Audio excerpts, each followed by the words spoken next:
بسم اللہ الرحمن الرحیم الحمدللہ رب العالمین والصلاة والسلام علی خاتم النبیین۔ السلام علیکم ناظرین، آپ دیکھ رہے ہیں انکشاف ٹی وی۔ تمام دیکھنے والوں کا خیر مقدم کرتے ہیں۔ ناظرین کرام، آج کے اس خوبصورت پروگرام میں ہم بات کریں گے فتنہ قادیانیت کیا ہے، اس کی ابتدا کب ہوئی، کیسی ہوئی، اور اس کا سربراہ کون ہے، ان کے عقائد و نظریات کیا ہیں، اس حوالے سے آج خاص طور پر ہم گفتگو کریں گے۔ ہمارے ساتھ تشریف فرما ہے ممتاز مذہبی اسکالر حضرت علامہ پروفیسر جمشید عزیز قادری صاحب، اس حوالے سے خوبصورت گفتگو فرمائیں گے۔ ہماری آپ سے اتنی استدعا ہے کہ آج کے اس خوبصورت پروگرام کو آپ آخر تک ضرور دیکھیے گا۔ اس پروگرام کے ریکارڈ کرنے کا خاص طور پر مقصد یہ ہے کہ نسل نو کو جو ہے آگاہی فراہم کی جائے اس فتنے کے حوالے سے، اور ان کے ایمان کی حفاظت کی جائے۔ اللہ تعالی ہماری اس کوشش و کاوش کو قبول فرمائے۔ ہم تہہ دل سے شکریہ ادا کرتے ہیں حضرت علامہ پروفیسر جمشید عزیز قادری صاحب کا، جنہوں نے اپنی تمام تر مصروفیات سے وقت نکالا اور اس خوبصورت پروگرام کا حصہ بنے۔ السلام علیکم جی۔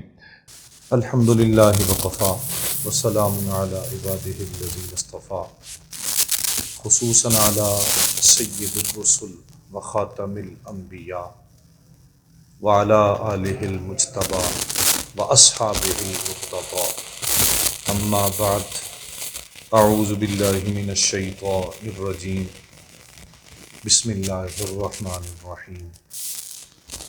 ما کان محمد ابا احد من رجالکم ولکن رسول اللہ وخاتم النبیین، وقال النبی صلی اللہ علیہ وسلم انا خاتم النبیین لا نبی بعدی، او کما قال علیہ السلام، صدق اللہ مولانا العظیم۔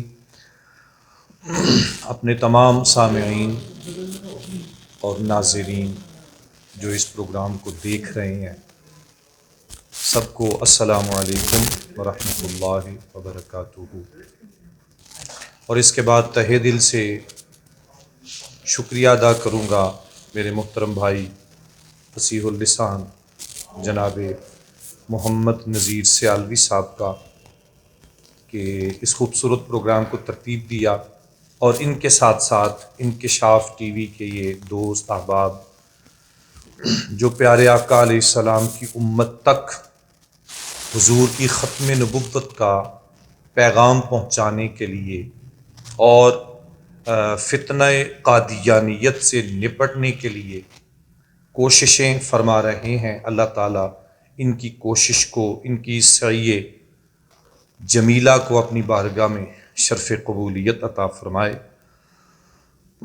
جیسا کہ سیالوی صاحب نے بات کی کہ آج ہم جو بات کریں گے وہ فتنہ قادیانیت ہے، تو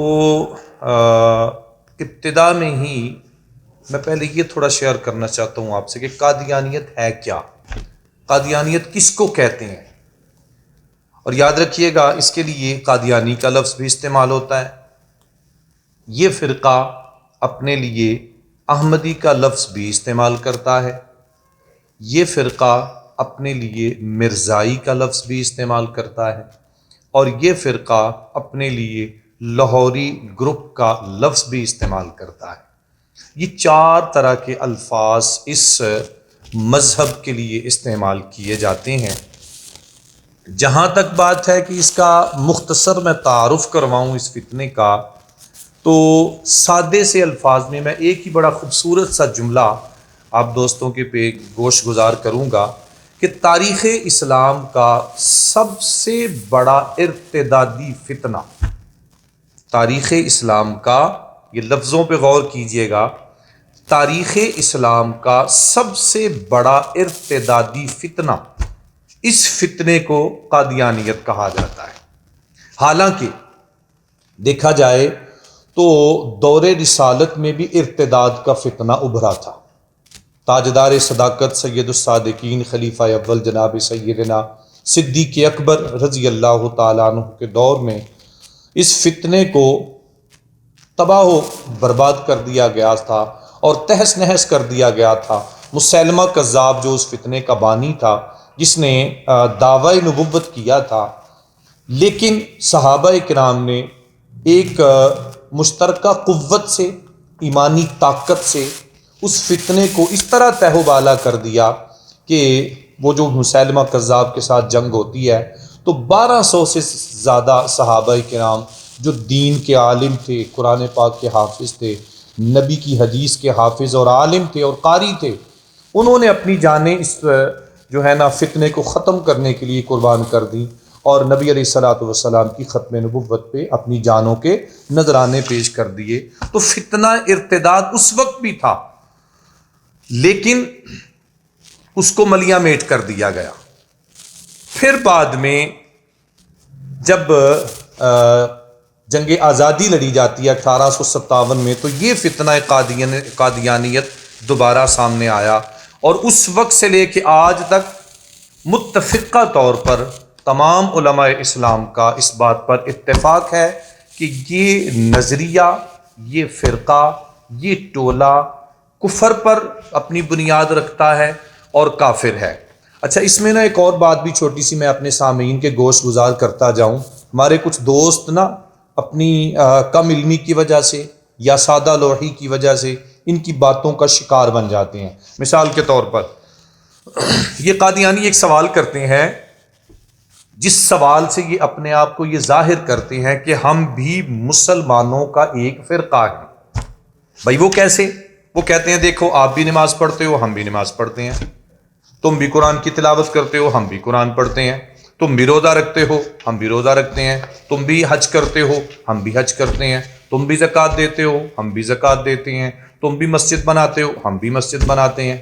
اب ان چیزوں کو لے کر سادے لوگ مسلمانوں کو جو ہے نا وہ پھسلایا جاتا ہے اور بہکایا جاتا ہے، اور یہ کہا جاتا ہے کہ بھائی جو کام تم کر رہے ہو وہی کام ہم بھی کرتے ہیں، تو پھر ہمارے اور تمہارے میں فرق نہیں ہے۔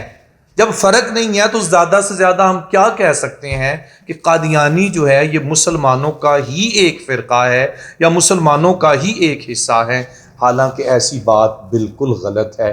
ہمارا ان کے ساتھ، قادیانیت کے ساتھ اختلاف نماز کا نہیں ہے، ہمارا ان کے ساتھ اختلاف زکوٰۃ کا نہیں ہے، ہمارا ان کے ساتھ اختلاف مسجد یا حج کا نہیں ہے، یہ تو بعد کی باتیں ہیں۔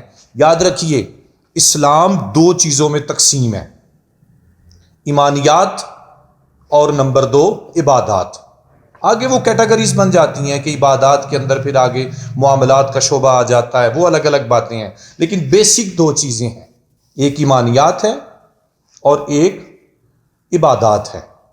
اب ایمانیات کے اندر جہاں پر اسلام کا یہ نظریہ اور یہ عقیدہ ہے کہ اللہ کے سوا کوئی معبود اور عبادت کے لائق نہیں، وہاں پر یہ بھی عقیدہ ہے کہ تمام کے تمام انبیاء، رسول، پیغمبر برحق ہیں، اور جناب خاتم المرسلین جناب محمد مصطفیٰ صلی اللہ علیہ وآلہ وسلم اللہ تعالیٰ کے سچے آخری پیغمبر اور رسول ہیں، اور قرآن مجید کی 110 سے زیادہ آیات اس بات پر دال ہیں۔ احادیث نبویہ میں سے 210 سے زیادہ احادیث نبویہ اس بات کی وضاحت کرتی ہیں کہ جس میں یہ واضح طور پہ کہا گیا کہ محمد مصطفیٰ اللہ کے آخری رسول اور پیغمبر ہیں، احادیث کے اندر بھی اور قرآنی آیات کے اندر بھی۔ اسی طرح اجماع صحابہ کو دیکھ لیں تو اس میں بھی تو ہمارا بیسک اختلاف ان کے ساتھ نماز روزے کا بھائی نہیں ہے۔ یاد رکھنی ہے یہ بات تمام میرے بھائیوں نے، ہمارا بیسک اختلاف ان کے ساتھ ہے کہ وہ حضور کی ختم نبوت کے قائل نہیں ہے، وہ حضور کو اللہ کا آخری رسول تسلیم نہیں کرتے، اللہ کا آخری نبی نہیں مانتے۔ اب دیکھیے، میں 2 حوالہ جات آپ سے شیئر کرتا جاتا ہوں، اور یہ وہ 2 کتابیں ہیں جن پر پوری امت مسلمہ کا اتفاق ہے، پوری امت مسلمہ کا اتفاق ہے قرآن اور احادیث کے بعد۔ فقہ اکبر کی ایک روایت میں آپ سے شیئر کرتا ہوں، جس میں متفقہ طور پر علماء کا فیصلہ ہے کہ دعوی النبوت بعد نبینا کفر، ہمارے نبی کے بعد کوئی بندہ بھی نبوت کا دعویٰ کرے گا تو وہ کافر کہلائے گا۔ اب یہ اتفاق ہے پوری امت کا۔ اور دوسرا حوالہ جو میں آپ سے شیئر کرنا چاہتا ہوں، فتاوی عالمگیری میں ہے، من قال انا رسول اللہ، جس بندے نے یہ کہا کہ میں اللہ کا رسول ہوں، آگے کیا کہا، او قال بالفارسیہ، یا فارسی زبان میں اس نے کہا، یرید بہی من پیغام برم، تو یکفر، اگر فارسی میں یہ کہتا ہے کہ من پیغام برم، کہ بھائی میں پیغام لے کے آیا ہوں، تو وہ بھی کافر ہوگا۔ تو اصل جو ہمارا ان کے ساتھ اختلاف ہے وہ عقیدہ ختم نبوت کا ہے۔ تو اس لحاظ سے میرے بھائی قادیانیت کو بس اپنے مائنڈ میں یہ بات رکھیں کہ یہ سب سے بڑا ارتدادی فتنہ ہے جس نے پورے معاشرے کو اپنی لپیٹ میں لے لیا ہوا ہے۔ اللہ رب العزت سے دعا ہے اللہ رب العزت ہم سب کو اس فتنے سے محفوظ فرمائے اور ہمیں عقیدہ ختم نبوت پر پہرا دینے کی اللہ توفیق عطا فرمائے۔ آمین بجاہ النبی الکریم۔